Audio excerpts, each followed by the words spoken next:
आपने बहुत बार ऐसा देखा होगा कि जब किसी अच्छे भले इंसान के साथ बुरा हुआ हो। मैं यह नहीं कहता कि अच्छा होना बुरी बात है, लेकिन देखा गया है कि हमेशा अच्छे लोगों के साथ ही आखिर में बुरा हो जाता है। आज हम जानेंगे ऐसे ही कुछ कारणों के बारे में जिनके कारण अच्छे लोग हमेशा आखिर में फंस जाते हैं, और साथ ही हम यह जानेंगे इसका जवाब भगवत गीता में क्या लिखा है और श्री कृष्ण अर्जुन को इस प्रश्न का क्या जवाब दिए हैं। इससे पहले हम कुछ खास पहलुओं के बारे में जानेंगे जो आम जिंदगी में अक्सर देखा गया है। नंबर 1, भावनाओं में बहना। आपने गौर किया होगा कि जिन लोगों को हम अच्छा कहते हैं वे लोग बहुत ही भावुक होते हैं। वे आसानी से लोगों की झूठी भावनाओं में बह जाते हैं। नंबर 2, हाँ कहने की आदत। भले व्यक्ति की सबसे बड़ी निशानी होती है कि वह किसी भी काम को ना नहीं कह पाता, चाहे काम कितना भी मुश्किल हो, और कुछ चालबाज लोग इसी हाँ कहने की आदत का फायदा उठाते हैं। नंबर 3, लोग क्या कहेंगे। अच्छे लोग हमेशा समाज से जुड़े होते हैं और समाज को साथ लेकर चलते हैं। उन्हें हमेशा यही डर सताता रहता है कि लोग क्या कहेंगे, और कुछ लोग उन्हें हमेशा डराते रहते हैं। नंबर 4, दया की भावना।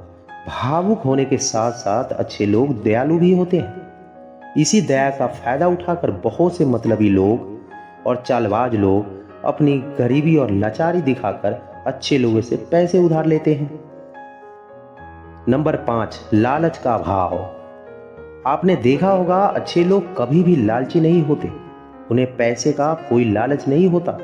कभी कभी तो ऐसा लोग अपने ही उधार दिए गए पैसे तो वसूल नहीं पाते और लोग इसका फायदा उठाते रहते हैं। मैं यह नहीं कहता कि अच्छा व्यक्ति बनना बुरी बात है।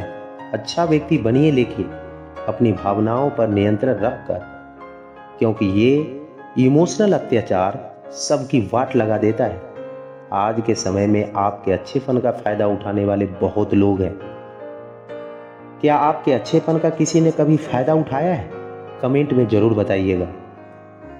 अब हम जानते हैं भगवत गीता में इस प्रश्न का क्या जवाब लिखा है। भगवत गीता में वर्णित कथा के अनुसार जब भी अर्जुन के मन में कोई दुविधा होती थी तो वो श्री कृष्ण के पास पहुंच जाते थे।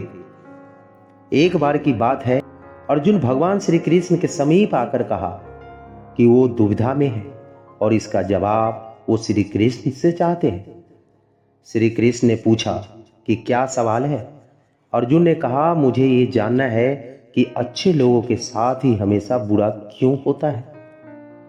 वही बुरे लोग खुशहाल दिखते हैं। अर्जुन के मुंह से ऐसी बात सुनकर श्री कृष्ण मुस्कुरा कर कहा, मनुष्य जैसा सोचता है और महसूस करता है वैसा कुछ नहीं होता, बल्कि अज्ञानता की वजह से वो सच्चाई नहीं समझ पाता।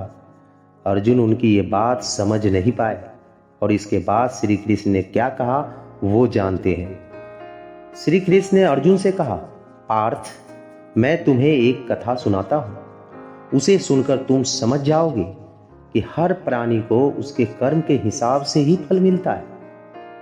प्रकृति हर किसी को अपनी राह चुनने का मौका देती है। अब वो मनुष्य की इच्छा पर निर्भर करता है कि उसे धर्म की राह चुननी है या अधर्म की। कथा शुरू करते हुए श्री कृष्ण ने कहा, एक नगर में 2 पुरुष रहा करते थे। एक पुरुष व्यापारी था जिसके जीवन में धर्म की बहुत महत्व थी। वो पूजा पाठ में यकीन रखता था। वो हर रोज मंदिर जाता था और दान धर्म भी करता था और हर रोज भगवान की पूजा करता था। वहीं दूसरा पुरुष बिल्कुल विपरीत था। वो हर रोज मंदिर तो जाता था, लेकिन पूजा करने के लिए नहीं, बल्कि मंदिर के बाहर से जूते चप्पल चुराने। उसे दान और धर्म से कोई लेना देना नहीं था। समय बीतता गया और एक दिन बहुत जोर की बारिश हो रही थी। इस वजह से मंदिर में पुजारी के अलावा कोई नहीं था। यह बात जब दूसरे पुरुष को पता चला तो उसने कहा कि ये सही मौका है मंदिर का धन चुराने का। पंडित से नजर बचाकर उसने मंदिर का सारा धन चुरा लिया। उसी समय धर्म कर्म में विश्वास रखने वाला व्यक्ति भी मंदिर पहुंचा। दुर्भाग्य से मंदिर के पुजारी ने उसे ही चोर समझ लिया और चिल्लाने लगे, वहां लोग इकट्ठा हो गए और इसे बहुत मारा। किसी तरह वो बचते बचाते वहां से निकला तो दुर्भाग्य ने उसका साथ वहां भी नहीं छोड़ा। मंदिर के बाहर वो एक गाड़ी से टकरा गया और घायल हो गया। फिर वो व्यापारी लंगड़ाते हुए घर जाने लगा तो रास्ते में उसकी मुलाकात उस पुरुष से हुई जिसने मंदिर से धन चुराया था। उसने कहा, आज तो मेरी किस्मत चमक गई, एक साथ इतना सारा धन मिल गया। ये सब देखकर उसे बहुत गुस्सा आया और उसने अपने घर से भगवान की सारी तस्वीरें निकाल दी। सालों बाद दोनों पुरुषों की मृत्यु हो गई। मरने के बाद जब दोनों यमराज की सभा में पहुंचे और भले पुरुष ने दूसरे व्यक्ति को देखा तो उसे बहुत गुस्सा आया। उसने क्रोधित होकर यमराज से पूछ ही लिया, मैं तो हमेशा अच्छे कर्म करता था, दान में विश्वास रखता था, उसके बदले जीवन भर मुझे अपमान और दर्द ही मिला और इस व्यक्ति को नोटों से भरी पोटली। आखिर ऐसा भेदभाव क्यों? इस पर यमराज ने कहा, पुत्र, तुम गलत समझ रहे हो। जिस दिन तुम्हारी गाड़ी से टक्कर हुई थी वो दिन तुम्हारे जीवन का आखिरी दिन था, परंतु तुम्हारे अच्छे कर्मों की वजह से तुम्हारी मौत सिर्फ एक छोटी सी चोट में बदल गई। तुम इस दुष्ट व्यक्ति के बारे में जानना चाहते हो?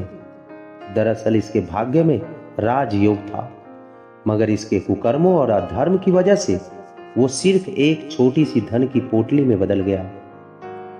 कथा सुनाने के बाद श्री कृष्ण अर्जुन से कहते हैं, पार्थ, क्या अब तुम्हें तुम्हारे सवालों का जवाब मिल गया? ऐसा सोचना कि भगवान तुम्हारे कर्मों को नजरअंदाज कर रहे हैं, ये बिल्कुल भी सत्य नहीं है। भगवान हमें कब क्या किस रूप में दे रहा है मनुष्य को समझ में नहीं आता, मगर आप अच्छे कर्म करते रहें तो भगवान की कृपा हमेशा बनी रहती है। इसलिए अपने अपने अच्छे कर्मों को बदलना नहीं चाहिए, क्योंकि उसका फल हमें इसी जीवन में मिलता है।